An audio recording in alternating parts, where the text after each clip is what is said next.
So a transgender charity's attempt to get another charity it described as having an anti-trans focus removed from the charity register has been dismissed. Mermaids launched the legal challenge against LGB Alliance, which supports lesbian, gay and bisexual people, but Mermaids alleged the group sought to undermine its own charitable activities. It's believed to be the first time a charity sought to strip another charity of its charitable status. Well, we're joined here in the studio today by LGB Alliance founders Bev Jackson and Kate Harris. Welcome to the show. How are you feeling? Because this has been going on for quite a while now, hasn't it? It's just, we're incredibly happy, obviously. It's just, this is a terrific win, not just for LGB Alliance and for all our supporters, but for LGBT people around the world. You know, we are the only UK charity, and possibly the only charity in the world, whose specifically focuses on the rights of people with same-sex sexual orientation. That's gone. It's gone. All the other charities that used to do that don't do it anymore. Well, that's what's so bizarre about this, is you're serving a similar function to what Stonewall used to do, what the Gay Liberation Front used to do. Yes. You know, and why is that so controversial all of a sudden? What kind of things is it that you're trying to do? Fundamentally, we're standing up for a civilised society. Yes. And what that means is freedom of speech and the freedom to disagree. Yes. So this isn't just a victory for lesbians, gays, bisexuals, although, I mean, we have been partying day in, day out.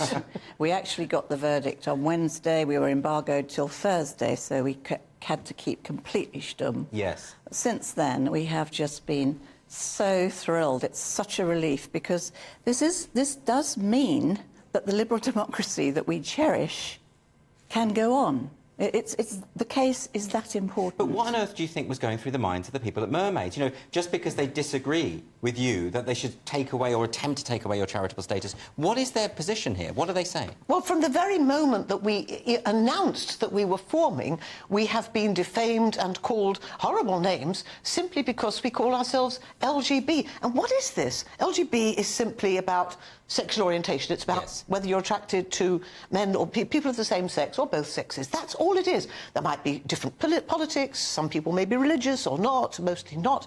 That's all we have in common is sexual orientation. All these other letters, these T and Q and I and A and plus and all that, is something to do with belief. They believe in gender identity, that some people have an inner feeling of gender identity, and everybody's got one of those, and it matters more than sex.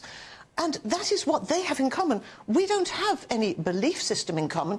We are simply people who are attracted to others of the same sex. And, of course, it's important, isn't it, to make that distinction, because actually gender identity ideology pushes against gay rights, because gay rights is about recognising that some people are attracted to their own sex. I mean, if you come along and say, well, sex doesn't matter, you know, that changes that, doesn't it? Well, there is an extraordinary tape from Trans Pride in Brighton a few years ago, where a deacon of the Methodist Church was laughing about how soon there will be no homosexuality. And so, you know, what motivates us? It is our belief in the right of everybody to have views and the right of everybody to disagree. But more than that, we're so pleased about this victory, because what it means is that children growing up now can see that there is a gay and lesbian bisexual charity, and that we say, it's fantastic, be happy. Yes. You do not need to medicalise your body if you're a girl who likes football or a boy who likes wearing dresses. Well, we were speaking to a girl at 19 just a few weeks ago who said that throughout her secondary school period, the fact that she said she was attracted to girls, she was constantly hearing that she must be a boy.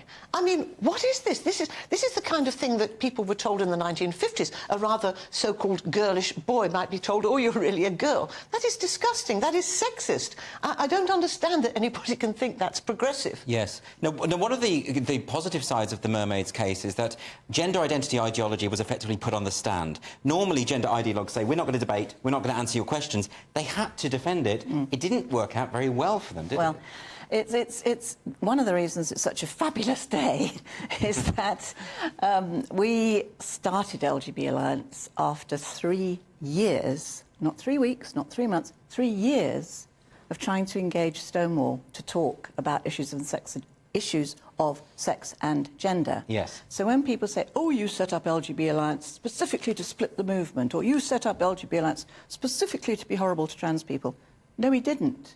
We set up LGB Alliance to encourage informed, respectful dialogue on some of the most important issues of our time, which is, does biology matter? Does reason matter?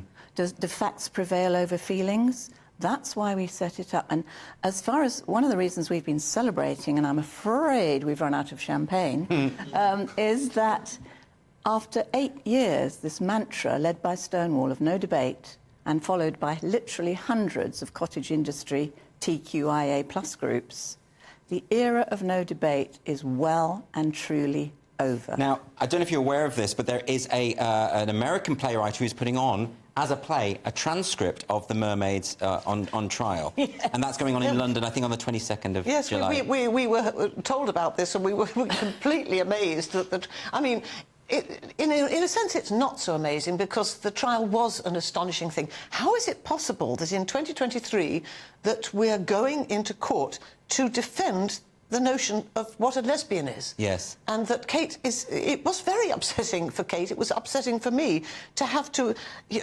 hear, well, some people disagree about what a lesbian is. You know, some people think that people with penises can be lesbians. No, they don't. I mean, they may say so, but we strongly reject that. But why should we have to say that in court? Absolutely. Well, I think I'm thrilled that you won this case. I think it's very, very important, not just for your own charity, but for freedom of speech more generally. Thank you both for joining me today, Bev and Kate. Thank you.